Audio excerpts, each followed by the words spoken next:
On voit. On est bon, on est live. Je pense qu'on est live. Ok. Donc, salut à tous les amis, on est bien dans un nouveau épisode du Sad Ben Show, le podcast pour entrepreneurs, e-commerçants. Donc aujourd'hui, on a un setup un peu différent. Donc pour ceux qui nous suivent en vidéo, on a choisi la formation triangulaire. C'est ça. On représente les Illuminati. Non, plus sérieusement, on a un invité très spécial aujourd'hui. On vous a promis beaucoup plus d'invités cette saison-là. Donc on a déjà eu un premier invité. Et là, on a notre deuxième invité de la saison 2 du Sad Ben Show. Un invité qu'on cherchait à avoir depuis un bon moment, qu'on a invité il y a 7 mois, je crois. C'est ça. Avant qu'on parte. Plus, quasiment un an. Ouais. Il y a une liste d'attente en fait. Pas de micro devant toi. Et on a la chance aujourd'hui d'avoir Emilio avec nous. Salut Emilio et bienvenue. Merci, salut Sad, salut Adam. Et ravi d'être là. Avec plaisir.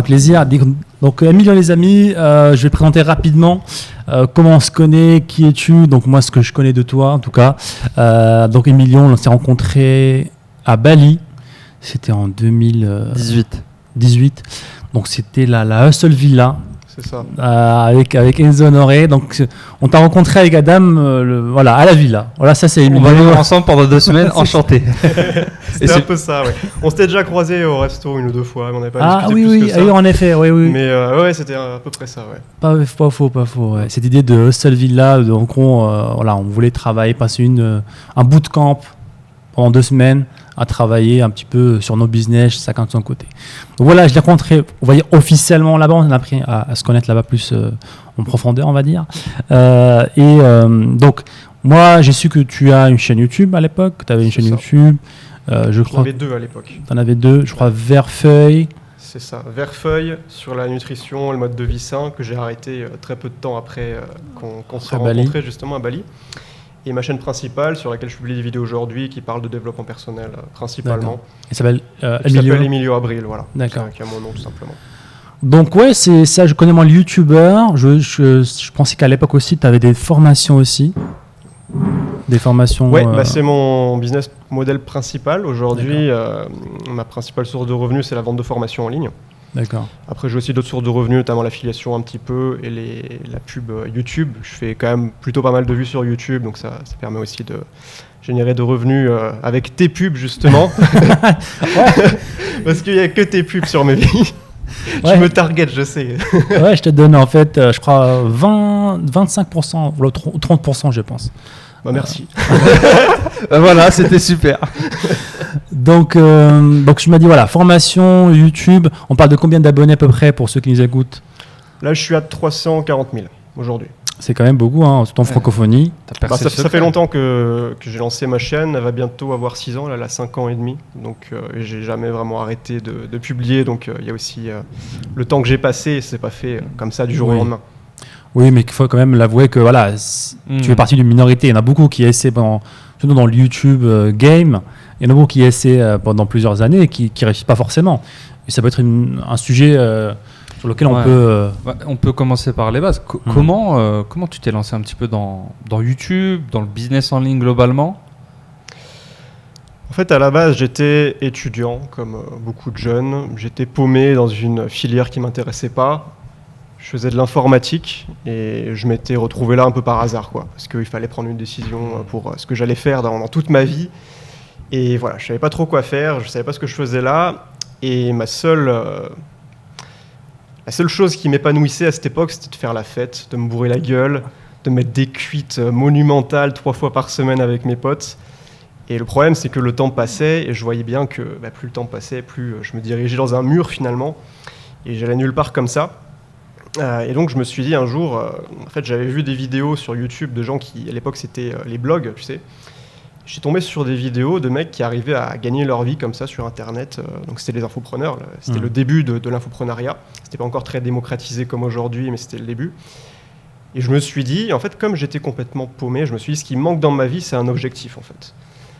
Et j'ai vu ces mecs, je me suis dit, moi je suis pas plus con qu'eux finalement, si eux ils ont pu le faire. Au début j'y croyais pas trop, mais en me renseignant plus en profondeur, j'ai commencé à comprendre un peu comment ça fonctionnait.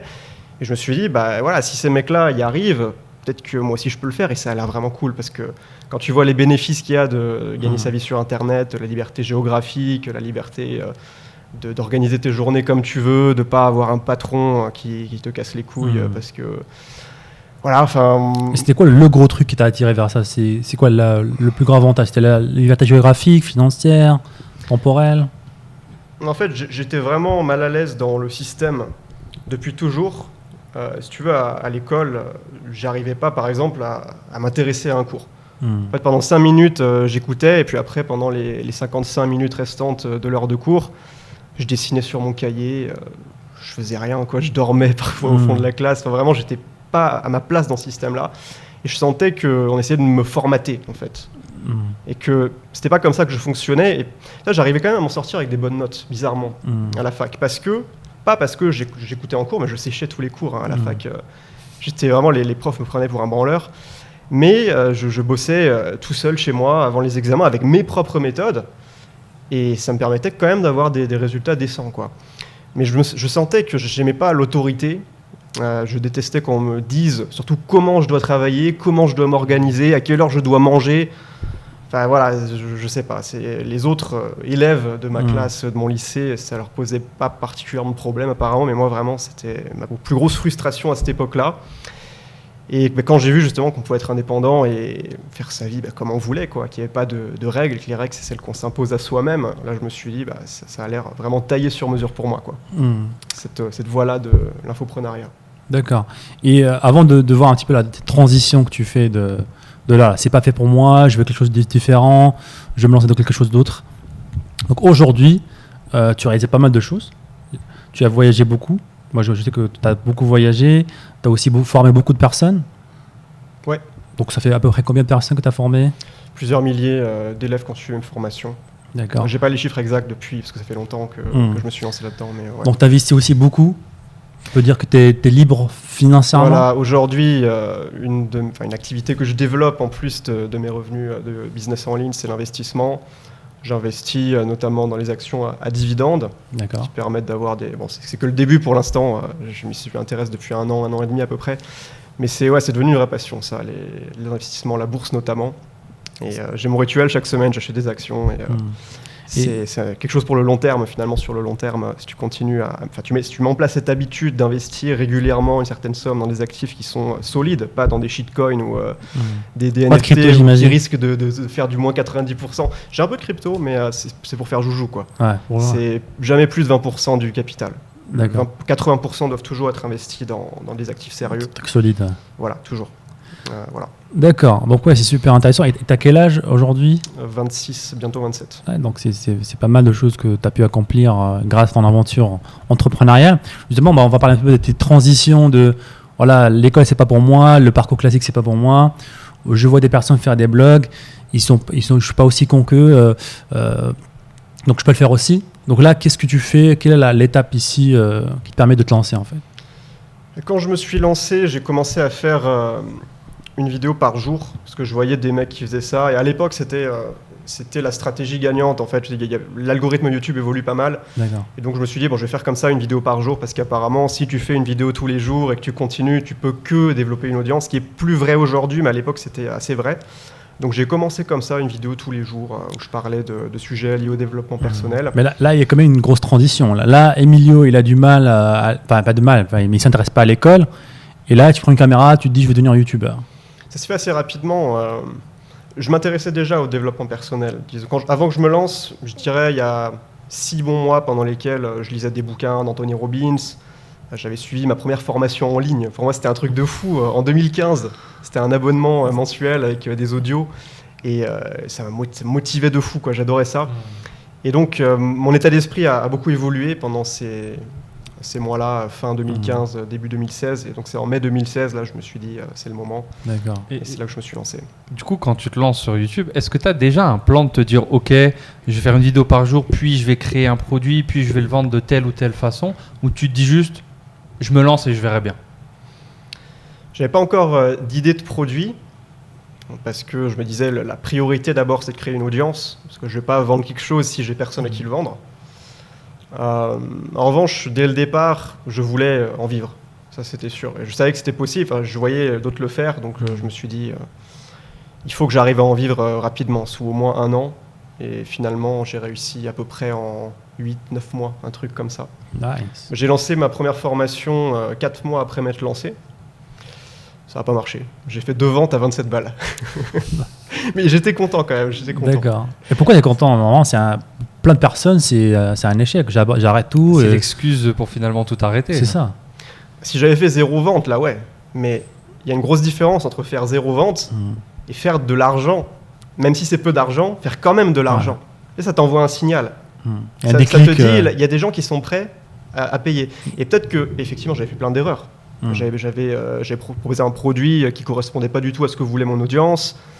J'avais une petite audience aussi, j'avais vendu ça n'importe comment.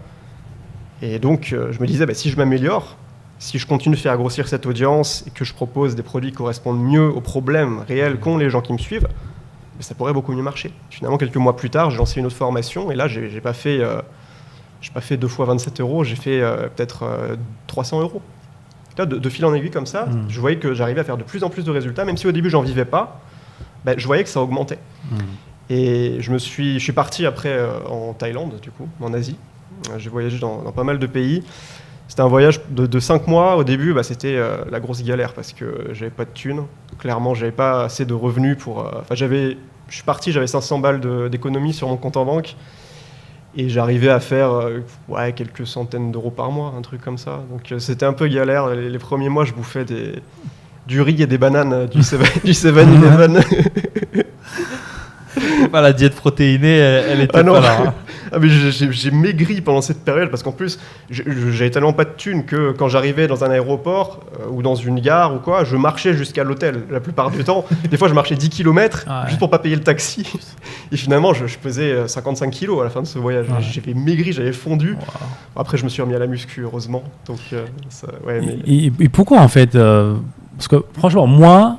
j'ai pas le courage de faire ça. Je peux pas voyager dans notre pays avec un très petit budget. Je serai en panique tout le temps, tu vois. Qu'est-ce qui te pousse à faire ça en fait? C'est le challenge, c'est l'aventure, c'est. Alors, ce qui m'a poussé, c'est que déjà. La jeunesse, la naïveté de la jeunesse. De quoi? La naïveté de la jeunesse, c'est ça? Peut-être. J'étais jeune, hein, j'avais 21 ans. Ouais. Mais en fait, je m'ennuyais déjà. Je vivais encore chez mon père à Bordeaux. Je faisais mes études, je vivais chez mon père pendant mes études. J'avais arrêté mes études quelques mois plus tôt. Et mon père, il me mettait la pression en mode trouve-toi un taf, quoi, tu fous plus rien. Il regardait ce que je faisais, les vidéos, il était là, bon, c'est un hobby, tu vas pas gagner de l'argent avec ça. Bon, je le comprends, c'est pas sa génération après. Mais donc j'avais cette pression-là et je voulais prendre mon indépendance, quoi. D'accord. Et ce qui m'a permis de sauter le cap, parce que c'est vrai que j'avais peur quand même de partir voyager tout seul à l'autre bout du monde. C'est pas quelque chose qu'on fait facilement quand on l'a jamais fait. J'avais déjà voyagé avant, mais toujours avec mes parents. Et là, surtout dans un nouveau pays, nouveau continent, je n'étais jamais allé en Asie. Et ce que j'ai fait, c'est 2 choses. Déjà, j'ai acheté le billet d'avion d'abord. Comme ça, j'avais plus le choix en fait. Une fois que tu as le billet d'avion, j'avais lâché 300 balles pour le billet d'avion, pour Bangkok. Aller simple. Et donc là, je me dis, j'ai plus le choix. Je suis obligé de le faire. Et à ce moment-là, en fait, tu as déjà une chaîne YouTube, tu as vendu ta formation, c'est ça? Ou t'avais pas encore... J'avais aussi la confirmation que je pouvais générer au moins quelques centaines d'euros par mois, ce que j'arrivais à faire à ce moment-là. Et j'ai dû avoir confiance dans le fait que j'allais réussir à développer plus l'activité. Et après aussi, évidemment, la deuxième chose qui m'a poussé, c'est que ça, c'est un bon exercice, c'est que quand on a peur de faire quelque chose, de se demander qu'est-ce qui pourrait arriver dans le pire des cas. Et finalement, moi, dans le pire des cas, j'avais plus de thunes. Et là, qu'est-ce qui serait passé? Mes parents m'auraient aidé, ils m'auraient pas laissé crever la dalle au milieu des rats dans une ruelle sombre de Bangkok. Pas vendu. Non, ils m'auraient aidé, je serais rentré, j'aurais trouvé un taf pendant un certain temps, je les aurais remboursés et je serais reparti plus tard en fait. Cette question rationalisée comme ça aussi. Cette question, on la pose souvent dans le podcast. Quel est imaginez le pire scénario. Et des fois, on est dans notre tête et on s'imagine des choses qui sont pas vraies, mais dès qu'on se pose la question, c'est beaucoup plus clair, on a un peu plus de courage à tenter des choses en fait. Ouais, puis c'est intéressant, puis ça t'a mis une certaine pression aussi. Tu étais hors de ta zone de confort totale. Là, tu n'étais plus avec ton père, tu n'as qu'un seul choix, c'est réussir sur YouTube. J'ai jamais autant stressé de ma vie que ces premiers mois de voyage à l'autre bout du monde. Mais des fois, le stress, tu as le stress malsain qui te ronge au quotidien, où ta vie elle stagne et ton quotidien est stressant. Par exemple, tu as un job où ton patron te stresse, des trucs comme ça. Et tu as le stress positif qui est lié à quand tu es dans une situation d'inconfort, mais où tu es obligé de te démerder. et tu passes à l'action. Et là, finalement, le stress est constructif parce qu'il te pousse à sortir de ta zone de confort, à faire des trucs que tu n'aurais pas fait sans lui. Et c'est assez drôle parce que ensuite, quand j'ai réussi à générer des revenus stables régulièrement, je sentais beaucoup moins la rage, si tu veux, de me défoncer, de passer à l'action, parce que finalement, j'avais des revenus confortables, assez réguliers, et donc j'avais moins cette motivation de passer de 0 à 1, en fait, tu vois. Ouais, t'as moins faim, quoi. C'est ça, t'as moins la dalle une fois que t'as... Ouais. C'est le problème du confort, et il faut faire gaffe avec le confort. Ouais. Aujourd'hui, on vit une société hyper confortable avec l'Instagram, Netflix, les pizzas surgelées, toute cette médiocrité. Tout se fait commander. Est-ce que tu as justement des stratégies, des méthodes pour un petit peu te remettre à zéro? Ça, aujourd'hui, comment tu gères tout ça? Comment je gère quoi? Aujourd'hui, tu dois générer beaucoup d'argent, tu as une situation financière assez stable. Comment tu arrives à garder cette faim, en fait? Est-ce que tu l'as encore? Est-ce que c'est un problème? J'ai des périodes où j'arrive à être à fond parce que justement, je me donne de nouveaux objectifs, je me challenge. Et j'ai d'autres périodes où je suis moins motivé, je suis un peu plus dans le creux. Alors là, ce que j'essaie de faire, c'est au lieu de culpabiliser, c'est de plus profiter de la vie, passer du temps avec ma copine, faire des activités, des choses comme ça. Et là, par exemple, maintenant, je vais me lancer dans de nouveaux projets ce début d'année, des trucs qui m'enthousiasment surtout. En fait, quand il y a l'enthousiasme, c'est beaucoup plus facile de passer à l'action aussi que quand tu fais un truc répétitif depuis longtemps. Au bout d'un moment, ça devient un peu ennuyeux. Et ça, et tu arrives à le détecter, en fait. Tu sais que en ce moment même, en fait, je suis pas motivé. En fait, comment tu arrives à détecter ça? C'est naturel? Est-ce que tu fais un bilan toutes les semaines ou c'est naturel? Tu le ressens. Tu le ressens, ouais. Des fois, moi aussi, je fais un travail qui est assez créatif. C'est-à-dire créer une vidéo. Alors déjà, il faut l'écrire, donc ça s'appelle la créativité. Il faut mettre les idées ensemble. Et après, tourner la vidéo, l'air de rien, c'est une performance face à la caméra. Et c'est très fatigant.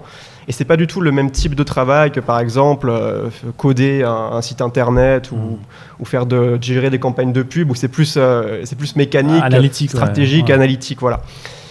Et donc, quand la motivation n'est pas là, tu le sens direct. Tu n'as pas envie de te mettre au boulot. C'est une des raisons pourquoi on a un podcast, parce qu'on a essayé de filmer des vidéos YouTube classiques. Ouais. Et c'est fatigant. C'est vrai que quand tu as une discussion avec des humains, c'est beaucoup plus simple. C'est spontané.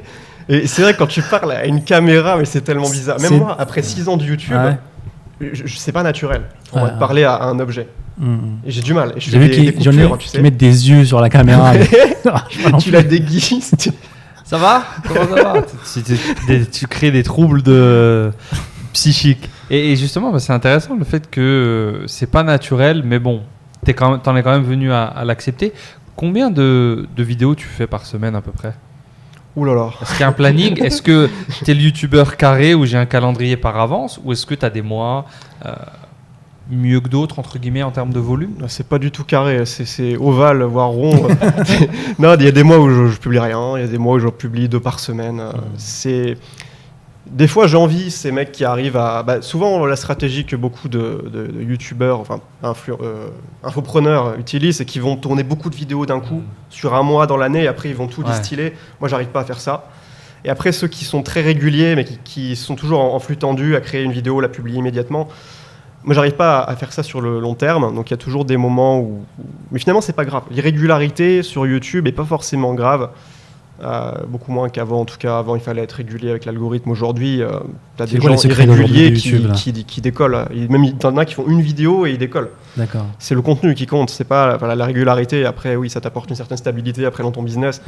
Mais si c'est à lutter contre ses propres émotions, c'est pas nécessaire de se forcer non plus. Moi, je préfère travailler à la cool que de me forcer à essayer de forcer ma discipline. Par la discipline, tu sais, des fois... C'est une espèce de torture mentale où tu essaies de lutter contre une partie de toi-même. Moi, j'évite à tout prix ça. J'essaie au contraire d'exploiter les périodes dans lesquelles je suis enthousiaste, dans lesquelles j'ai cette motivation intrinsèque. Et là, j'en parlais avec un pote justement avec qui on se faisait un call récemment. Des fois, ton heure de travail la plus productive, en fait, ça va être la moitié de ton travail de la semaine. Juste 1 heure. Tu as 1 heure où tu es dans le flow, tu es ultra productif. Et finalement, tu abats une quantité de travail monstrueuse, contrairement à d'autres jours où tu fais essaies de travailler pendant 4-5 heures toute une après-midi et finalement, tu produis rien, quoi. Donc, il y a un vrai déséquilibre entre le temps que tu mets dans ton travail et ce qui en sort. En tout cas, dans ce que moi je fais. C'est pas vrai pour tout. Mais, voilà. Plus de la création, tout ce qui est créatif. Ouais, dans ce qui est créatif. Par exemple, des fois... je sais pas ce qui se passe, mais je mets mes mains sur mon clavier avec mon éditeur de texte et ça sort, tu vois, ça envoie, je peux écrire 2-3 vidéos. Et d'autres jours où j'essaie de me forcer pendant 2 heures et il n'y a rien qui sort, j'efface tout, tu vois. Est-ce que tu dors avec un carnet à côté de ton lit, avec un stylo Non. Beaucoup d'artistes font ça, d'écrivains. Ouais, c'est assez connu. En gros, pour noter leurs rêves aussi, et des fois, quand t'es en... Je sais pas comment ça s'appelle la phase entre le sommeil et... Genre, t'es pas endormi, mais t'es... Parce qu'il paraît, le cerveau est très... créatif. Ouais, c'est intéressant. En tout cas, c'est intéressant ta façon d'opérer qui a... tu as cité 3 cas, donc, et moi je connais 3 personnes dans ce cas-là. Donc tu as le cas que tu viens de citer, Emilio. Tu as le cas, je tourne toute l'année un petit peu comme Théophile Hélier, notre voisin de Bangkok, qui lui il tourne toute l'année. Il nous dit des fois, je suis fatigué, je suis au 5e jour de tournage, c'est chiant, mais j'y vais. Et il est un petit peu, il reprend sa composture à chaque vidéo. Il lutte un peu contre... Il tourne toute l'année sur 2 semaines. Hein. Sur 2 semaines, il filme 6 mois de vidéos. Il filme 5-6 vidéos par jour, face cam, c'est des vidéos face cam où il essaie de faire une prise par vidéo, donc il se doit d'avoir une énergie. Donc ce qui est assez c'est vraiment de l'optimisation à mort, quoi. Mais c'est intelligent comme stratégie. Ouais, mais je trouve ce qui est intéressant aussi, c'est que tu t'es pas mis dans une case, tu as créé ta propre stratégie entre guillemets. Tu t'es pas dit, ok, il fait ça, ça marche, je dois faire ça. Je pense plutôt que, pour être honnête, moi, j'ai pas de stratégie. Je publie quand j'ai envie de créer. Voilà, quoi. Les auditeurs vont être perdus. Attends, t'exposes sur YouTube, mais j'ai pas de stratégie. Les artistes... C'est pas important, la régularité. Non, après, il y a des stratégies en termes du contenu que tu crées. Mais bon, si on parle juste là de fréquence de publication, c'est pas important. Ouais, on le voit dans tes styles de vidéos. J'en ai vu quelques-unes, notamment celle où tu testes la douche froide. Ça se voit. Tout le monde me parle de ça. Ça, tu peux pas la filmer. Ça, tu peux pas la filmer en mode robot. Ça vient une idée qui vient, tu la filmes sur une longue durée. Elle est cool d'ailleurs, allez la voir, tapez Emilio Abril douche froide, vous allez. Elle est vachement cool. T'en fais encore là? C'est ça la question. À Chiang Mai. En tambour. En fait, alors oui. Voilà. C'est bon. Je fais ce que je peux parce qu'à Chiang Mai, j'ai mon bureau avec mon frigo où je mets mes bidons d'eau glacée, tu sais. D'accord. Donc c'est facile. Juste quand je pars du bureau le soir, je mets les bidons d'eau dans le frigo et quand j'arrive le lendemain matin, je les sors et je me les balance sur la gueule. Mais là, je viens d'arriver à Bangkok, j'ai pas un frigo où je peux mettre des bidons d'eau, donc je prends juste la douche à température minimum. Là, c'est pas très froid. Mais quand je pourrais, je m'y remettrais. Pour moi, c'est froid. Là, c'est pas le même. Sérieux? J'arrive pas. Moi, je sais pas pourquoi. Non, moi, j'ai été converti, ça y est. Je fais aussi le maximum qu'on peut faire en Thaïlande, donc à fond à froid. Ce qui au final, c'est ce qui est rien, en fait. Ce qui est rien, Ce qui est frais, comparé à ce qu'il fait dans la vidéo, c'est le next level. Mais en France, tu mets à fond à froid, t'es crise cardiaque. Mais franchement, ça fait un certain bien. Moi, je le fais notamment le matin. Je vais sortir marcher un peu. 1 heure, je reviens et je me mets cette douche-là où tu commences au milieu, puis tu tournes un peu à droite. Et justement, ce truc de milieu. En tout cas, moi, ce que j'ai vu des études, en fait, il faut pas, en fait. Parce que ce que j'ai compris, tu m'expliques, je suis pas un expert là-dessus, c'est que, en fait, ce qui est le bénéfice de la douche froide, c'est le choc, en fait. C'est le choc thermique. Il y en a même aujourd'hui qui commencent à dire que tu n'as pas besoin de trop rester dans le froid. C'est juste 1 minute où tu choques et t'arrêtes. Parce qu'il y en a qui maintenant qui ont bougé le truc à l'extrême, ils restent 30 minutes dans la baignoire, ils sont en train de faire des chronos. Voilà, il y a des études qui disent non, en fait, vous avez besoin de 1 minute, un vrai choc et c'est terminé. D'accord. C'est ça, c'est le principe qu'on appelle le principe de l'hormèse. C'est exactement la même chose qu'en musculation. Quand tu vas à la salle, qu'est-ce qui se passe? Tu détruis de la fibre musculaire. Et comme tu infliges un stress, un choc à ton corps, il va se reconstruire plus fort. Yes. La douche froide, c'est pareil, tu t'infliges un stress et ton système immunitaire ensuite réagit positivement. Tu dois justement chercher à se stresser. Tu dois pas fuir. Tu dois pas fuir le choc. Le fameux. Ton cœur gênant. C'est ça que tu dois chercher en fait. C'est pas. Moi, je l'esquivais moi. Non. Je faisais la transition doucement. On est bien là. Non, si, ça marche aussi d'y aller petit à petit. Je peux pas faire ça en 10 minutes non plus, mais moi je faisais ça à Chiang Mai. Là, je mettais d'abord chaud. Après, je mettais frais et après, je passais à glacé. Je fais quand même une étape intermédiaire pour pas. Tu vois. Mais ça marche aussi. Mais c'est marrant, tu en connais beaucoup pour quelqu'un qui pratique pas. Hein. Du coup, toi, t'essayais direct froid, quoi. Oui. Et t'as craqué, quoi. C'est dur. Moi, je pense, de base, je sais pas comment ça s'appelle, mais en tout cas, je suis très sensible au froid, en fait. Tu es frileux. Mais ça donne mes ancêtres, ça. Ils ont vécu dans le désert, ils ont vécu dans. Vous avez vécu dans le pôle Nord. Vos ancêtres viennent du pôle Nord. La fameuse génétique. Ouais. L'excuse. Ouais, c'est intéressant. Podcast douche froide aujourd'hui, les amis. Et aujourd'hui, Emilio, c'est quoi? C'est un youtubeur avant tout ou c'est un infopreneur? Moi, plutôt infopreneur. Je me définis pas trop de telle ou telle manière. J'aime pas youtubeur parce que ça me fait penser aux mecs qui font des blagues. Les pranks. Qui demandent des pouces bleus. Je suis pas trop comme ça. Non, mais en fait, le truc, c'est que je suis pas youtubeur dans le sens où si demain YouTube ferme ma chaîne, je continue de gagner ma vie tranquille parce que j'ai une liste email derrière. D'accord. Tu vois. Donc je suis un infopreneur, c'est ça, puisque je gagne ma vie principalement en vendant des produits d'information. Donc des formations, on a dit, sur la productivité, mindset. Ouais, sur plusieurs sujets, j'en ai pas mal. J'ai une grosse formation qui est une formation sur 30 jours avec un contenu tous les jours qui s'appelle Le Déclic et qui est une formation pour se remettre sur les rails, redéfinir ses objectifs, retrouver une bonne productivité, une bonne motivation. C'est mon programme qui se vend le mieux. Après, j'ai d'autres formations plus petites. J'en ai une pour apprendre à bien s'exprimer à l'oral. J'en ai une pour être plus serein au quotidien. On a besoin, ça, madame. Pour de l'oral. Ouais, peut-être. Je sais pas. Très bien. Ouais, Sur des petits sujets, des petites formations, en fait, Et aussi, je fais de l'affiliation sur un programme pour investir en bourse que je suis moi-même, tu vois, donc ça fait sens. Je me suis dit, comme je suivais moi-même ce programme, je me suis dit, je vais contacter Roman qui le fait et on va bosser ensemble. Ancien e-commerçant qu'on connaît. Je vais le proposer à ma communauté. Et ça, je fais ça depuis 1 an maintenant. D'accord. Ok. J'avais une question que j'ai oubliée. Mais ouais, je me rappelle de la question. Est-ce que tu as une formation sur le business en ligne, sur comment gagner de l'argent sur Internet, hors l'affiliation Ouais, j'en ai une. Je la vends pas trop, je la pousse pas tellement. D'accord. Je la vends en upsell pour certains clients, mais je la pousse pas tellement. Il n'y a pas un besoin dans ton audience, des gens qui veulent devenir comme toi ou... Si, il y en a un. Après, moi, j'ai pas l'envie de me mettre à faire du contenu business en ligne. En fait, ça fait très peu de vues sur ma chaîne parce que ça reste pointu, si tu veux. Et ça nuit un peu à la réputation de ma chaîne auprès de YouTube si tu fais des vidéos qui marchent pas trop. Et puis non, je pense pas que c'est ce que j'ai le plus envie de faire, enseigner ça, mais j'ai quand même une formation bien complète que j'ai mise à jour l'été dernier. Mais aussi, en fait, c'est pour monter un business comme moi je le fais, donc d'infoprenariat. Une chaîne YouTube Il y a la chaîne YouTube, j'ai une autre stratégie que j'explique avec Facebook, les groupes Facebook qui est plus sur le relationnel, où on est vraiment plus proche du client. Mais globalement, ouais, une chaîne YouTube et après mettre en place des stratégies, notamment par l'email marketing, qui est ce que je fais le plus aujourd'hui. Vous allez me prendre pour un hérétique, mais moi je fais pas de pub payante. J'en ai quasiment jamais fait. Merci. Merci, on garde les CPM bas pour l'instant. T'es dans le même cas que c'est pas si rare que ça que Théophile Hélier, pour le citer parce qu'il est venu dans le podcast, on a eu un petit peu près la même discussion. Il fait beaucoup de YouTube, beaucoup d'emails, mais il fait pas de publicité.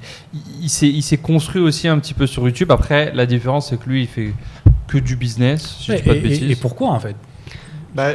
Moi, ma vision par rapport à ça, c'est qu'aujourd'hui, déjà, j'en ai pas spécialement besoin et surtout, c'est pas quelque chose qui me plaît et c'est pas dans mes compétences actuelles. En fait, il faudrait que je redéveloppe de nouvelles compétences ou alors il faudrait que je délègue ça, mais je suis nul en délégation, ça, franchement. D'accord. C'est une question intéressante. Tu es tout seul dans ton équipe? J'ai une assistante qui gère mes emails, c'est tout. Ouais, en fait, j'ai bossé un peu avec des freelances, mais ponctuellement. Et sinon, c'est tout. Je fais tout, en fait. J'ai pas besoin de. Tu vois, j'ai pas cette envie de monter un empire. Je suis plus, je veux un business au service de ma liberté. Et aujourd'hui, tu vois, par exemple, le montage des vidéos YouTube. Il y a plein de gens qui me disent, mais pourquoi tu fais toi-même le montage? À quoi ça sert? Enfin, tu perds du temps. Voilà, tu ferais mieux de le déléguer. Et j'ai déjà essayé plusieurs fois, mais je me suis toujours, quelle que soit la personne, même des gens qui montent très bien mes vidéos, je me suis toujours retrouvé confronté à ce problème qui est que ça me prend plus de temps et d'énergie d'échanger les fichiers avec des WeTransfer, de faire des retours, machin, plutôt que de le faire vite fait moi-même en 1 heure, quoi. Donc c'est ce que je fais, j'ai une vidéo, je la tourne, j'en ai fait une cet après-midi là. Je l'ai montée en 45 minutes et elle est prête à envoyer sur YouTube, tu vois, je fais des petits cuts comme ça et puis c'est réglé. Ton SAV, tu le fais toi aussi? Le SAV, non, ça non par contre. T'as dit le mot interdit, Emilio il a brillé là, le S quoi. Ah non. Non, mais ça, le SAV, ça te bouffe le focus par contre. D'accord. Tu peux pas être concentré à la fois sur ton business et sur des dizaines d'emails que tu reçois tous les jours. C'est le premier truc à déléguer. C'est impossible, je pense, de grossir en termes de volume de clients sans déléguer le SAV. Tu peux faire ça tout seul. Carrément. Et en parlant de business en ligne, donc nous, dans votre podcast, on parle beaucoup de business, beaucoup d'e-commerce. beaucoup de notre audience, ce sont des personnes qui veulent se lancer, faire leur premier pas dans ce monde-là. Ils voient un petit peu notre vie, ta vie à toi, voyager, ne pas avoir de patron. Ils veulent ça aussi. Donc nous, on conseille beaucoup l'e-commerce comme un premier pas dans le monde d'Internet. C'est comme ça on a commencé, c'est comme ça qu'on a appris à marketer, à créer des offres, à tout ce qui est autour de l'entrepreneuriat. Selon toi, quel est le meilleur domaine qu'une personne lambda, un salarié, peut aborder pour trouver cette liberté? L'e-commerce, c'est un bon point de départ déjà. Oui, ça me semble. Il n'y a pas de Combien vérité t'as payé, absolue. Si tu veux. Je ne vais pas te dire un business en particulier. Ça dépend de la personnalité de chacun. T'en as, ils vont se démerder très bien en freelance. Ils vont s'inscrire sur Fiverr, 5euros.com, ils vont créer une réputation, ils vont avoir des commandes et ça va bien marcher pour eux. T'en as, ça va être peut-être sur les réseaux sociaux. T'en as d'autres, ça va être avec de la pub payante, une boutique en ligne. Ça dépend de la personnalité de chacun. Moi, par exemple, j'ai déjà essayé à 2 reprises de me lancer dans l'e-commerce. C'était à chaque fois des périodes où je me disais j'en ai marre de faire des vidéos et finalement je me suis dit je vais tester autre chose et finalement je me suis rendu compte très vite que ça créait des nouveaux problèmes que j'avais pas envie d'avoir. C'était pas adéquat avec mon profil. J'étais pas très à l'aise là-dedans, quoi. Ouais, je te vois pas faire d'e-commerce. Hein. C'est très analytique, c'est très. Ouais, c'est ça. Tu vois, je suis pas très à l'aise avec l'analytique. Je suis plus dans la créativité. Ouais. Et du coup, si là tu devais repartir entre guillemets à zéro, dans quel business tu te lancerais? Est-ce que tu te lancerais dans le même business? Je ferais un truc auquel on penserait pas. J'essaierais de faire des vidéos extrêmement virales sur YouTube. Je vois des trucs sur YouTube, des fois c'est genre délirant. MrBeast Ou genre MrBeast, non, je pas YouTuber comme ça. C'est génial ce qu'il fait, MrBeast. Je sais pas si vous avez vu, il a des chaînes dans toutes les langues. c'est un génie. Il veut conquérir le monde, ce mec. Franchement, niveau marketing, c'est incroyable, MrBeast. Il a des stars qui font les voix off en fait. Au Mexique, il a des superstars qui font les voix off des vidéos. Il y a un service qui double des séries connues, des trucs comme ça, pour le doublage de ses vidéos. C'est dingue. J'ai regardé sa chaîne en français l'autre jour et c'est très bien fait. Ce mec est un génie. Mais sinon, non, ce que je ferais, j'ai vu un truc qui a retenu mon attention. C'est une Coréenne qui monte pas sa tête sur YouTube, mais qui a une dizaine de chats. En fait, elle fait une télé-réalité de chats chez elle. Et elle met en scène, tu vois, elle fait des barrières avec du PQ pour faire passer ses chats par-dessus, des trucs comme ça. Et ça fait des 10-20 millions de vues.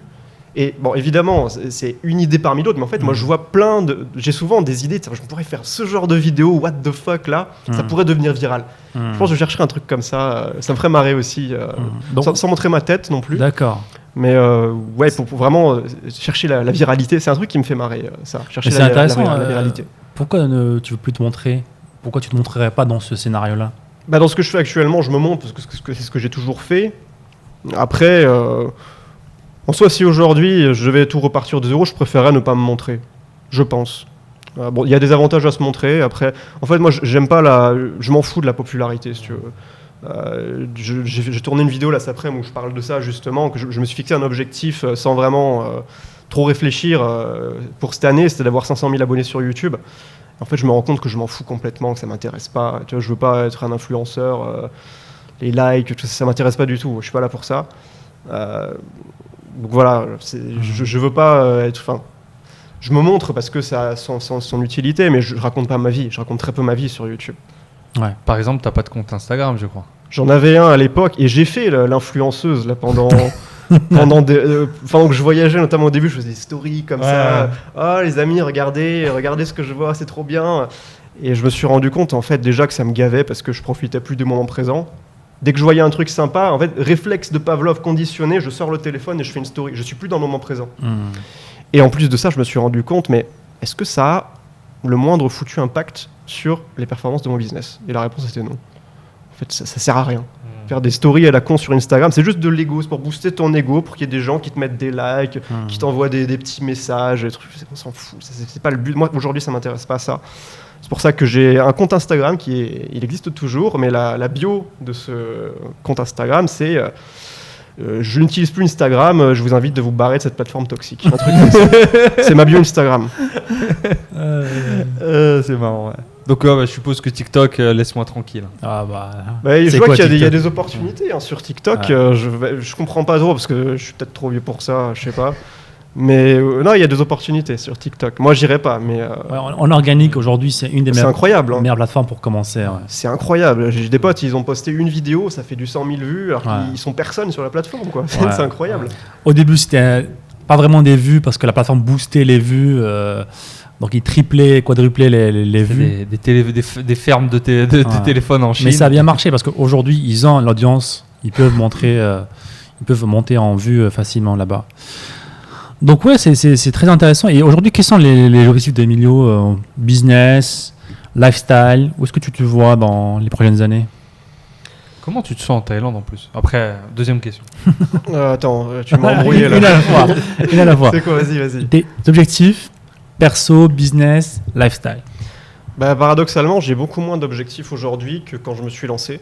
Parce que, en fait, mon objectif, c'était d'être libre, si tu veux. Et une fois que tu es libre, c'est dur des fois de voir c'est quoi le prochain niveau.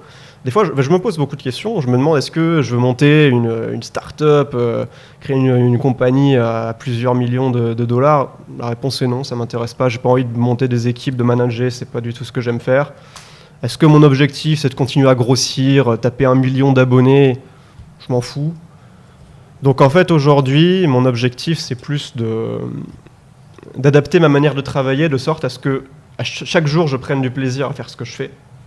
Et que je continue évidemment de faire croître mon business, pas forcément dans des proportions délirantes, j'ai pas les objectifs de monter un empire ou quoi que ce soit, mais voilà, augmenter mes résultats et faire ce que j'aime, et c'est ça mon objectif en fait. Après j'ai des objectifs personnels aussi qui sont pas liés au business, tu vois. J'apprends le thaï, choses comme ça, musculation, du sport. Tu te vois en Thaïlande sur le long terme? Difficile à dire, je sais pas.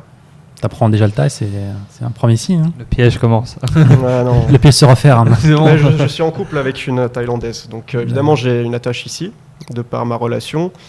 Après c'est dur de se projeter dans le contexte actuel, je trouve. J'ai beaucoup de mal à me projeter sur plus d'un an, je sais pas. Tu as aussi une voiture, tu nous disais Ouais. juste avant de Voilà. démarrer l'histoire de la voiture, tu nous disais juste avant de démarrer le podcast qui est complètement folle. Du coup, pour X ou Y raison, tu as chopé une voiture à Chiang Mai, tu as acheté une voiture. C'est Et une t'as passé Ferrari, le permis, une Lamborghini. Non, j'ai passé le permis avant et Ah, j'ai acheté la voiture. Bah, chaque chose Je sais en son pas, en temps. Thaïlande, tu sais, Tout est possible. Hein. au Maroc, je sais que tu peux faire l'inverse, hein, y a pas de souci. Ouais, bon, j'aurais pu. Ouais. Et du coup, c'était comment le fait de passer son permis en Thaïlande? Ah non, mais pour ceux qui ont passé le permis en France, c'est n'importe quoi. Hein. Ils t'envoient sur la 4 voies pour la première séance. Et le moniteur s'en fout, il Allez, écoute roule. sa musique, il fait la sieste. Tu dis, ah, t'inquiète, ça va bien se passer. Allez. Il est pieds nus aussi, non? Il est pieds nus sur le tableau de bord. Aussi, mais t'as un mix entre la conduite et un espèce de code de la route sur ordinateur. C'est très chiant. Tu dois faire des QCM, tu remplir des questions. Des fois, t'as des questions, elles sont tellement débiles. J'ai plus d'exemples en tête. Mais c'est écrit en anglais? Ouais, c'est en anglais, c'est hyper mal traduit. Des fois, la question, elle veut rien dire. Elle veut rien dire tellement c'est mal traduit. Ah, c'est un piège, question piège ça. Et déjà, le permis, tu l'as en 1 ou 2 semaines.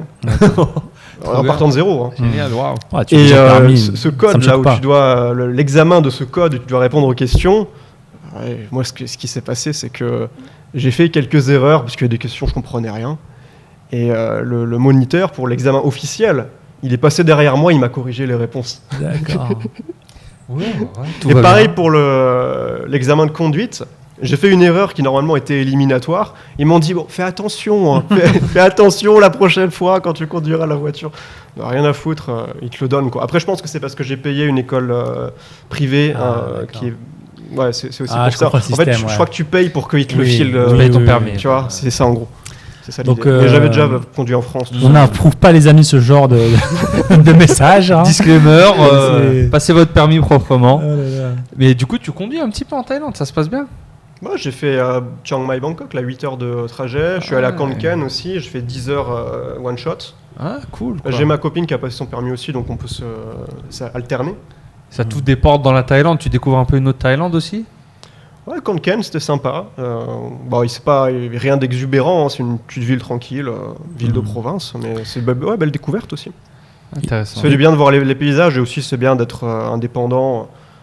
Moi, ça me fait chier de prendre l'avion là, parce qu'avec toutes les normes, tu vois, j'ai pas envie de me. Donc, ouais, prends ta voiture et tu indépendance roules. totale, tu y vas quand tu veux. Puis voilà, bon, faut faire gaffe parce que les Thaïs, ils conduisent avec leurs pieds ici, c'est des fous. Je n'approuve pas ce message, encore une fois. Non, mais Non, c'est vrai Thaïs, que ça non, mais conduit c'est un petit vrai. peu, ouais. C'est Ouais, vrai. c'est un des les pays Thaïs malheureusement savent où pas il y a conduire. le plus d'accidents au monde. Il y a énormément d'accidents. c'est- Je peux te dire, sur la route, des fois, je vois des trucs. Ouais. C'est- Ouais. En fait, même ici, tu le sens un petit peu. En fait, les virages, tout ce qui est contrôle de vision, ils tournent et après ils regardent en fait souvent. Quoi. Mais bon, Vive la Thaïlande, Faites vive le attention, roi de la vive- Thaïlande. exactement. Voilà, vive le gouvernement aussi. exactement Et si on revenait un petit peu, on a parlé un petit peu plus d'investissement, tu nous as dit que tu t'intéresses beaucoup à la bourse, tu investis beaucoup en bourse, tout ce qui est dividendes, tout ça. Pourquoi les dividendes? Quel est le but? Est-ce que tu as un objectif sur le long terme par rapport à ça? Alors déjà, j'investis pas que dans les actions à dividendes. Je dirais une partie, moins de la moitié de mes investissements sont dans des actions qui versent des dividendes. Après, c'est aussi des actions à forte croissance. Mais ce qui est intéressant avec les dividendes, c'est que, il y a beaucoup de gens qui vont essayer de débunker les dividendes, comme quoi, ouais, ça sert à rien. C'est un produit à somme nulle au final. Les dividendes sont neutres. Alors c'est subtil en fait la question. Il y a des arguments pour et contre. Mais moi, ce que j'aime bien avec les dividendes, c'est que tu te crées une source de revenus qui est passive et surtout que le marché soit en hausse ou en baisse, ces revenus sont les mêmes. C'est pas lié au prix de l'action.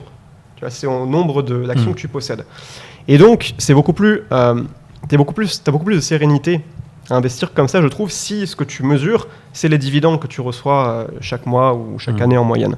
Parce que tu es beaucoup moins dépendant émotionnellement des cycles de marché. Donc c'est un des avantages majeurs des dividendes, c'est que tu n'as pas trop à... C'est très passif, quoi. C'est ça.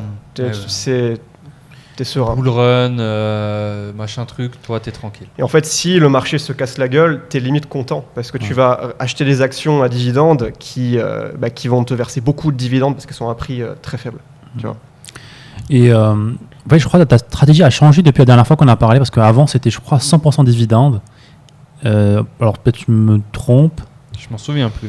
Non, jamais. Non. J'ai jamais fait que des actions à dividendes. Non, D'accord. Prendre différents types d'actions, c'est intéressant de Et- diversifier comme ça. Et ouais, pour ceux qui débunkent un petit peu les dividendes, nous, je ne pas, on n'est pas très fan. Après, nous, on est un petit peu agressif, on va dire. On aime bien les choses qui vont nous ramener de la croissance, même si on est Vous impliqué. investissez dans quoi?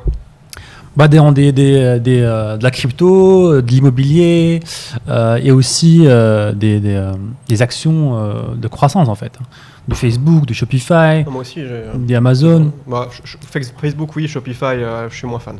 Shopify, on l'a acheté au bon moment, au début. La valorisation est trop délirante pour que on soit en mesure, avec la méthode qu'on utilise, de vraiment calculer par rapport aux bénéfices. Et tu vois, les bénéfices sont risibles par rapport au prix de l'action, en fait. Toi, Mais après, c'est une stratégie qui fait sens pour certains. Hein. Il y en a qui ont leur thèse long terme sur les actions comme Tesla, Shopify. ce que j'allais te demander, ouais. Toi Tesla, pas forcément fan du coup non plus. Non, je préfère investir dans des actions où j'ai des entreprises qui font déjà de l'argent. Pas des entreprises pour lesquelles on attend qu'elles fassent de l'argent plus tard. Mais il y en a qui croient beaucoup dans cette stratégie et ça se respecte totalement. C'est deux manières différentes de voir les choses, c'est tout. Et pour tes actions à dividendes, tu vises combien à peu près par an en termes de rendement? Ça donne quoi dans la réalité? Parce que beaucoup de debunk, comme tu as dit, mais dans la réalité, ça donne quoi? Il y a des gens qui vont... C'est une erreur en fait de chercher des actions qui donnent d'énormes dividendes, type 10% de yield par an. Parce que en général, c'est des actions qui ont une mauvaise santé financière, qui ne seront pas capables de maintenir ce dividende sur le long terme. Donc, un yield de 3-4%, c'est correct. Tu vises plus la sérénité, comme on disait. Et après, il faut savoir qu'il y a le dividende d'un côté, mais il y a aussi la plus-value, la performance de l'action. Ce pas des actions qui vont stagner, c'est quand même des entreprises qu'on achète qui font de la croissance, qui continuent de faire de la croissance chaque année. Ouais, donc c'est un combo entre exactement. croissance, dividende. Ouais, Il y a plusieurs, dans la méthode de roman que je fais, il y a plusieurs types d'actions. Les actions rapides, qui versent en général pas ou très peu de dividendes. Les actions équilibrées, qui font une bonne croissance, peut-être moins que les rapides, mais qui ont aussi un dividende derrière. Et les payantes, où là, les actions payantes, c'est des entreprises à faible croissance, typiquement 2-3% par an, 4% par an, mais qui, en revanche, versent un généreux dividende qui peut aller jusqu'à, dans certains cas, Dans certains secteurs, ça peut aller jusqu'à 8%. Alors ça peut paraître gros, mais dans certains secteurs, ça fait sens. D'accord. Et est-ce que tu vises un chiffre particulier dans tes investissements? Tu te dis, voilà, à 10 millions en dividendes investis, j'arrête. Déjà, sur le long terme, ce que j'aimerais bien, c'est d'avoir toutes mes dépenses couvertes par les dividendes. C'est un objectif assez sympa, je trouve, parce que en fait, tu es en position de ne plus jamais travailler. Ça ne veut pas dire que tu arrêtes de travailler, mais c'est juste que tu ne travailles plus pour l'argent. Tu travailles parce que tu kiffes et tu n'as plus à te forcer forcément, à être dans le stress, parce que tu sais que quoi qu'il arrive, tes besoins de base, ton style de vie même sont assurés par les dividendes. Après, bon, moi, je ne suis pas un expert de tout ça. Je suis encore assez débutant. Je précise, parce que pour les gens qui nous écoutent, que moi, j'ai commencé à m'intéresser à tout ça il y a 1 an et demi. Voilà. Donc, je ne suis pas un expert. Je vais en parler un petit peu à ma communauté pour vulgariser, mais voilà, après, pour des questions très techniques, je suis en phase d'apprentissage de tout ça. Ça m'intéresse énormément. Mais voilà. Mais ça rejoint un petit peu le côté FIRE, quoi. Si tu connais le mouvement FIRE aux US, Financially Independence, Retired, quelque chose, something. En gros, leur but, c'est exactement ça. C'est leur seul but à eux. Ils ne sont pas forcément entrepreneurs ou autres. Leur but, même la majorité sont salariés, c'est ils ont un chiffre, je dépense 4 000 € par mois. Je veux que... alors, ils ne font pas forcément que du dividende parce qu'ils sont prêts à prendre des profits sur des actions par an. Mais je veux pouvoir générer 4 000 € passivement avec la bourse par mois pour vraiment être free. Ouais, je vois très bien ce mouvement. Ouais. Intéressant. Moi, je suis plus du Fat Fire. Je ne sais pas si tu connais le Fat Fire. Non. C'est vrai? Je connais pas. Ah, j'ai pas vu. C'est un Reddit, Fat Fire. Ils insultent les Fire, en fait. Parce que le mouvement Fire, c'est l'extrême, en fait. C'est des gens qui vont économiser sur tout, quoi. Ils vont manger des pâtes, ils mangent des riz. Ah non, mais faut pas. Ah oui, le vrai Fire, c'est ça. Le vrai Fire, c'est ça. C'est je vis avec le minimum pendant 10 ans. Après, j'arrête de travailler, je vis dans une caravane. Les vrais, ils ont des reportages là-dessus. Mais ça, c'est, je pense, pour les gens qui sont salariés, qui forcément ont des petits revenus. Donc là, ils vont chercher à épargner un max. Quoi. Franchement, mais même des cadres, des gros cadres qui font 300 000 € par an, qui choisissent de travailler 5 ans et après, j'arrête. Et je les imagine, ils font une courbe de statistiques, ils disent ok, si je mange des pâtes, je vais gagner 5 ans de ma vie, je vais être indépendant 5 ans plus tôt. C'est ça. Donc je vais prendre ces pâtes, quoi. Ouais, c'est ça. Ils vivent dans une caravane. Et après, tu as le Fat Fire, c'est les mecs qui veulent être à la retraite mais gagner 30 000 € sans rien faire par mois, tu vois. Ok. Toi, t'es un Fat Fire, toi. Ah c'est le but. C'est pas, on peut pas vivre ici à cause du Fire. C'est... En Thaïlande, oui, tu penses juste le Fire? Non, mais ici dans la tour. Dans la tour. Oui. C'est vrai, tu te mets des pressions. Après, ça dépend de ton niveau de vie en général, quoi, aussi. Ouais, tes objectifs, en fait, tes ambitions. Après, chacun, bien sûr, définit ses... Après, je pense que tu as aussi beaucoup de personnes qui sont dans cette dynamique FIRE, vouloir avoir leur style de vie payé par des revenus passifs. Mais une fois qu'ils arrivent au stade où leurs revenus passifs payent tout leur style de vie, finalement, ils s'ennuient et ils se demandent qu'est-ce que je fais maintenant. Et certains qui avaient un business, ils vont chercher encore plus de croissance dans ce business-là parce que finalement, ils ont besoin d'avoir quelque chose qui leur permet d'atteindre des objectifs, de progresser. Et finalement, si c'est pour gagner de l'argent en passif et passer ses journées au bord de la plage, pendant une semaine, c'est cool. 2 semaines, c'est cool. 2 mois, 3 mois, tu te fais chier, quoi. C'est très dur je suis d'accord, c'est très dur de transmettre ce message parce que c'est vrai. T'as une petite part d'insolence, quoi. T'es là, aller à la plage, ça me fait chier, tu sais. En fait, c'est la pyramide de Maslow, c'est-à-dire que tu as les besoins primaires en bas, et plus tu grimpes, plus tu réponds à ces besoins, plus tu arrives au haut de la pyramide, c'est le besoin d'accomplissement, de donner du sens à sa vie. Et c'est vrai que quand on galère financièrement, on peut se dire, mais c'est le bonheur de rien foutre de mes journées, d'avoir tout payé. Mais ouais, on s'adapte à tout, en fait, c'est l'adaptation hédonique, c'est-à-dire que quand on a un changement positif dans notre vie, on va être super heureux pendant quelques semaines, mais au bout d'un moment, le bonheur va revenir à un niveau stable. Et là, on va chercher plus de challenge, plus de... Voilà. Justement, c'est une des raisons pourquoi nous, avec Adam, on s'est lancé dans l'infoprenariat, dans ce qu'on fait là tout de suite. Vous auriez pu vous reposer sur vos lauriers dans le e-commerce. On a essayé, moi j'ai essayé en tout cas. Moi je suis allé faire quelques tours des îles et tout. Après, littéralement 2 semaines... j'ai failli me mettre une balle à la tête, tu vois. Il y avait rien à faire. T'as fait le tour de Netflix, la plage, c'est la même chose. Même si t'as des enfants, je vois bien les gens vont se dire oui, mais moi j'ai des enfants, ils vont aller à l'école. Oui, et surtout dans le monde du dropshipping, encore nous, c'est encore pire. Il y a une couche où c'est des produits physiques, tu les touches même pas, ils sont envoyés, tu as des revenus, quoi. Ouais, la délégation, tu n'as Donc, pas ce critère d'être devant la caméra. Donc la délégation, théoriquement, elle peut être... Tu peux avoir un système à 90, qui marche tout seul, quoi. quoi. Et tu es vraiment là à rien faire. Tu es un peu fire, quoi. Et je suis d'accord, je pense qu'une partie des gens arrivent fire et se disent ouais, puis au final ils se disent bon, qu'est-ce qu'on fait? Je crois que tu as des hippies comme ça à Copenhague qui franchement, les hippies de Copenhague, tu as une partie qui sont bien financièrement. Ok. Ils passent leur journée dans leur spiritualité, à faire du yoga, un truc comme ça. Après, peut-être qu'ils sont bien, je sais pas. Ouais, tu trouves des activités, quoi. Ouais, c'est ça, des passions. Oui, c'est un c'est peu sûr. le mode Ouais. semaine de 4 heures, Tim Ferriss, où l'idée c'est tu as un business qui te fait gagner ton argent et après tu as des passions, tu fais de la boxe, tu voyages, tu profites. J'apprends toujours aux gens qui parlent de Tim Ferriss. Lui-même ne travaille pas 4 heures par jour. Ouais, c'est ça le truc, c'est vrai. Déjà, il fait des podcasts de 4 heures. Donc, L'épisode, voilà. donc... Ouais. Mais ouais, ça en revient au final où... Ouais, je pense que ça dépend de la personne. Ouais, Et je pense en général, les entrepreneurs peuvent pas, n'ont pas cette. Ils ont trop d'ambition, on s'attache beaucoup à nos activités professionnelles, ça devient un petit peu notre. C'est mélanger notre vie en fait. Un biais d'identité, ouais. C'est comme si tu allais abandonner une partie de ton identité. Et je pense que c'est impossible pour un entrepreneur de faire ça. En tout cas, c'est très dur en fait de le faire. Ouais, t'as des gens qui vendent leur business, du coup, c'est pour ça qu'ils ont un petit peu ce hangover, cette gueule de bois après avoir vendu le business, de se dire qui suis-je en fait au final. Et c'est pour ça que beaucoup de gros entrepreneurs n'arrêtent pas de travailler. Je reçois beaucoup vous continuez de travailler. Ah oui, ça, et sans parler de nous, peut-être parler des plus grands, les Elon Musk, des Jeff Bezos, qui travaillent toujours à 50 ans, 60 ans. Pourquoi tu travailles? Parce que voilà, je pense que c'est plus qu'un travail. Ils comparent leur salariat avec ce que font les entrepreneurs. Et je pense que c'est deux choses différentes en fait. Ouais, à partir du moment où tu as fait le choix, très important. Tu le disais beaucoup, tu choisis de faire une vidéo. Donc tout ce choix t'auto-engage à se dire, voilà, c'est mon choix. Donc c'est jamais une corvée. En fait, c'est pas du travail avec cette connotation négative qu'on peut avoir dans la société où tu es obligé de le faire. C'est un choix que tu as pris, donc forcément, comme le choix de faire ce podcast. Dans le noir. Dans le noir, ouais, je me disais, est-ce qu'on nous voit bien ou pas? Je vais allumer les lumières. C'est sombre là.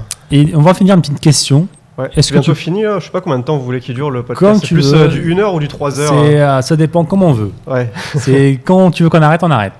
En fait, est-ce que tu penses qu'on est né entrepreneur ou on le devient? Ou c'est une question à la con, ça? Ouais, c'est une question à la con. Non, je pense en fait, ça dépend de ta définition de entrepreneur. Entrepreneur, si pour toi c'est quelqu'un qui vend un truc, qui vend un produit, un peu ça la définition, non? Ouais. Tout le monde peut trouver un truc à vendre et trouver des clients, quoi. Enfin, je veux dire, je vois pas pourquoi ce serait déterminé à la naissance. Après, si c'est pour monter des équipes, bâtir un empire, je pense pas que tout le monde ait la capacité mentale d'encaisser le stress, la pression. Non, là non. Mais ça dépend ce que tu veux dire par entrepreneur, quoi. À quel niveau, quoi? Ouais, voilà. Ouais. D'accord. Après, tout le monde, je pense, peut monter un business et en faire son activité principale. Ouais. Il faut juste trouver ce qui nous correspond à nous. Et gagner quelques milliers d'euros, ce dans c'est quoi on a accessible à un tout le monde. avantage compétitif aussi par rapport à notre personnalité. Voilà. Il y a souvent une réponse qui revient, c'est tout le monde peut le devenir, mais tout le monde ne doit pas le devenir. C'est vrai que si t'as plus personne qui fait les burgers au McDo, et comment on voit le monde, quoi. Non, c'est vrai. Il y a de ça aussi. Il y a les robots qui arrivent, qui vendent tout. Les robots, ça c'est une vaste question. Ouais. Les robots, le revenu universel. Ouais, exact. Et that's it. Mais bon, ça on a encore trop d'épisodes d'avance, mais c'est des discussions Je pense intéressantes. c'est pas si loin que ça. Je pense que ça va devenir de plus en plus concret. Ça va être progressif. Avec par exemple juste les chauffeurs qui vont être remplacés par les camions automatiques, c'est déjà une réalité. Ouais. Tesla va sortir un gros camion bientôt. J'ai vu qu'il disait là, dans le dernier podcast d'Elon Musk sur Joe Rogan, où j'ai dit le fameux nom là. Il faut pas dire en ce moment Joe Rogan. Pourquoi il y a des polémiques dans son podcast. Il est trop libre sur certaines. Tout ce qui est par rapport au vaccin et tout ça. C'est ça. Il parle trop librement. Ok, et Elon Musk est revenu pour une deuxième fois dans son podcast il y a 2-3 semaines et il disait que là tout de suite ce qu'il peut faire maintenant c'est avoir un conducteur physique qui conduit un camion donc sur une voie donnée et derrière il peut avoir 7-8 camions 100% autonomes et la mission c'est juste de suivre ce camion là il peut le faire demain là, c'est déjà là. Et c'est super impressionnant quoi. Donc tu divises je sais pas par 8 le nombre de chauffeurs. Et je crois que c'est un des métiers les plus populaires au monde, chauffeur, camionneur. Donc tu élimines une grosse partie de la population. C'est pareil à l'usine, hein, tu vas avoir des robots qui vont de plus en plus, qui vont permettre de réaliser des tâches complexes. Et c'est vrai que si qu'est-ce qu'ils doivent en faire, ces gens? Les entreprises utilisent des robots pour leur production, qui va acheter les produits, quoi. Donc il n'y a plus de salariés. D'où vient la thune, tu vois, c'est pas les robots qui vont acheter. Ouais, c'est intéressant comme question. Qu'est-ce qu'ils doivent en faire, ces gens-là, en fait? Ces gens-là qui... Il y aura beaucoup de gens qui, d'un point de vue de la société, ne serviront à rien, entre guillemets, parce qu'ils n'auront plus l'opportunité de se mettre au service de l'économie, quoi. Ils n'ont plus de job. C'est des robots qui vont leur piquer.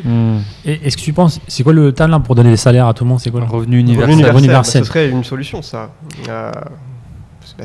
Tu penses pas que ça va rendre les thunes viennent de quelque part pour acheter les produits d'entreprise? Je suis un peu l'avocat du diable, mais tu penses pas que les gens, ça va les rendre beaucoup plus fainéants, en fait? Beaucoup disent ça, en fait. Tu donnes un certain monde, les gens vont pas se bouger, donc l'économie va pas bouger encore plus, l'innovation. Donc c'est un petit peu les arguments contre, quoi. C'est vrai que si tu donnes de l'argent aux gens gratos comme ça, ils vont passer leur vie dans l'oisiveté. Déjà, être oisif toute la journée, c'est pas ce qui te rend le plus heureux. Ils seront dans le métaverse. Même le contraire, ça peut être même les gens déprimés. On pourra en parler des airs de ça. Tu leur mets un revenu universel, tu leur mets un casque métaverse, et vas-y. Ah là là. On a trouvé le plus gros argument pour le métaverse, là. Comment le... Ouais, je suis sûr, ouais, c'est vrai, hein. T'as un gros conflit d'intérêts là-dessus. Hein. Si tout le monde a de l'argent, les mecs passeront plus de temps dans le métaverse. Et on pourra leur faire des publicités dans le métaverse. Oh putain. Et voilà. Et tu ne pas dans le métaverse. Tu vas voir, tu rentres dans le métaverse, t'as ça direct. J'ai une coconut, tu vois. Tiens la coconut. Tu peux pas, tu le pousses, mais il te suit en fait. Oh putain, il te harcèle. Ah mais ça va arriver d'une manière ou d'une autre. Mais en tout cas, c'est intéressant et ce qu'on dit souvent nous à nos auditeurs, c'est que ça arrive, c'est à moitié là, ça va arriver quoi qu'on le décide. Donc ce qu'il faut faire, ça dépend que de toi, quoi. Il faut te prendre en main, il faut trouver ce quelque chose, il faut prendre ta liberté maintenant. C'est sûr que si en plus on arrive à un moment dans l'humanité où les gens reçoivent un revenu universel, ils sont plus dépendants que jamais de celui qui leur donne, c'est-à-dire l'État. C'est ça. Et donc ils sont contrôlables, influençables. Voilà, c'est... Là, t'as l'intraveineuse, puis on te la retire. Qu'est-ce qui se passe, quoi? Ouais, les puces sous la peau, les puces, des passes d'accès, ça existe déjà, ça. Ce podcast va être censuré sur toutes les plateformes. Censuré dans tous les pays. C'est bon, je vais pas parler de... Non, on rigole. Je sais pas quoi, c'est bon. Hein. Non, c'est une réalité. En Suède, c'est une réalité. C'est ça, je pensais à ça. T'as des machins et tout. Ouais, en Suède. Start-up et spécialisée là-dedans. Je pense qu'il y a encore des opportunités aujourd'hui dans le business en ligne parce que beaucoup disent que c'est saturé, c'est trop tard, il fallait se lancer en 2015, en 2014. Est-ce que tu penses que c'est une réalité ou ils font des excuses? C'est une évidence qu'il y a beaucoup plus de gens aujourd'hui. Il faut se dire aussi qu'il y a des nouvelles opportunités partout. Si tu essaies de faire la même chose que ce que font des milliers de personnes déjà, tu vas galérer, c'est sûr. Par contre, on parlait de TikTok. Récemment, c'est un exemple. Tu vois, tu peux te dire, tiens, TikTok, ça a l'air de bien marcher, je mets en place une idée de business, je teste ça pendant 3 mois à fond, si ça marche pas, je passe vers autre chose. Et, en fait, il faut être innovant. C'est ça ce que beaucoup de gens ont du mal à faire, c'est qu'ils vont recopier des gens qu'ils aiment bien en espérant que ça marche pour eux aussi, mais ils font la même chose en moins bien. Je pense à YouTube, par exemple. Si aujourd'hui, je vois plein de gens, notamment qui suivent ma formation sur le business en ligne, ils me disent je veux me lancer dans le développement personnel. Ils veulent faire des vidéos type comment douche froide. Comment sortir sa zone de confort, comment supprimer ses croyances limitantes. Ça a été déjà fait mais 20 000 fois ça. T'as aucune chance de réussir comme ça. Tu peux pas juste bourriner comme c'était le cas quand moi je me suis lancé. J'ai fait mes premiers milliers d'abonnés en bourrinant. Aussi je mettais en avant ma personnalité aussi, donc il y a eu ça qui a créé de l'attraction. Mais je vois beaucoup de gens qui sortent de nulle part aujourd'hui sur YouTube, mais probablement ailleurs aussi, c'est juste que je suis pas ailleurs, moi je vois YouTube. Ils sortent de nulle part et ils montent un business en quelques mois, simplement parce qu'ils proposent du contenu qui n'a jamais été vu avant, avec un positionnement qui n'a jamais été vu avant. Une approche différente. Voilà, une approche différente. Ils remettent, par exemple, le fait de prendre une croyance répandue dans un marché et de se positionner l'encontre de cette croyance. Ça, c'est un bon positionnement en général. Mais il faut identifier ce genre de croyance répandue et il faut que ce soit quelque chose de réel, quoi. C'est pas juste, tu vois. Mais il faut innover, c'est sûr. Ouais, peux c'est pas- ça. Il faut avoir l'œil, il faut avoir l'idée. faut pas se contenter de recopier une méthode clé en main, ou étape 1, étape 2, il faut mettre de sa créativité. Tu peux pas juste copier un truc qui a déjà été fait des milliers de fois avant. Ouais, surtout en organique. Et c'est pour ça que nous, par exemple, on préfère un peu plus les pubs. Ça veut dire que je sais un petit peu comment nous on réfléchit, tu vois, par rapport aux pubs. C'est que même si demain, moi et Adam, on se lance en même temps, on a le même produit, tu vois, le même produit, le même contenu, on va dire, même contenu, tout simplement.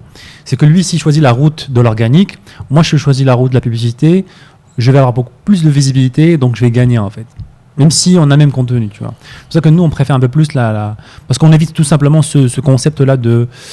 Il faut vraiment innover, il faut vraiment être très créatif pour se différencier, tu vois. C'est vrai que c'est différent entre l'organique et le payant. Ouais. Je connais très peu le payant.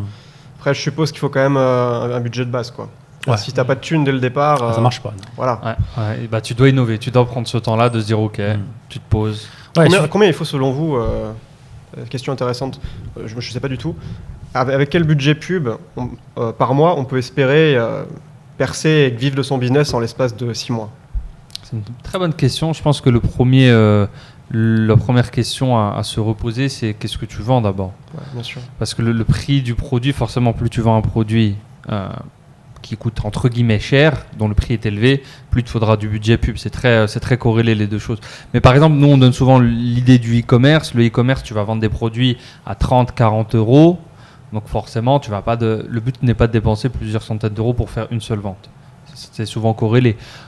Quand même, nous, au gros minimum, on leur conseille au moins d'avoir 1000 euros de budget publicité pour lancer, Par mois pour démarrer pour démarrer en une fois, on va dire, one pour shot. démarrer ses premiers lancements de produits, avec pour but que le business s'autofinance D'accord. après derrière pour commencer, au moins être à l'équilibre. Tu passes l'étape de Break-even l'équilibre, minimum pour... Ouais. ouais. Tu passes cette étape d'équilibre et après tu essaies d'autofinancer Après, là-dessus. tu chopes des emails, tu commences à Exactement. enclencher l'effet boule de neige. Ouais. Mais Ouais. si tu vends des produits qui coûtent 500 euros, avec 1000 euros, c'est pas grand chose.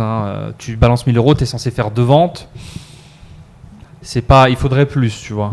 Il te faudrait peut-être 5000 euros par exemple. Un produit à 5 000 euros. Non, si tu vends un produit à 500 euros, il te faudra au moins peut-être 5000 euros de pub. Au moins 10 fois ton budget pub pour. En fait, il faut que tu aies testé les eaux en fait, tu vois. C'est bizarre ça que les produits pas chers sont plus efficaces selon toi qu'un produit une formation à 500 euros. Peut-être c'est la formation, peut-être ça se vend plus difficilement.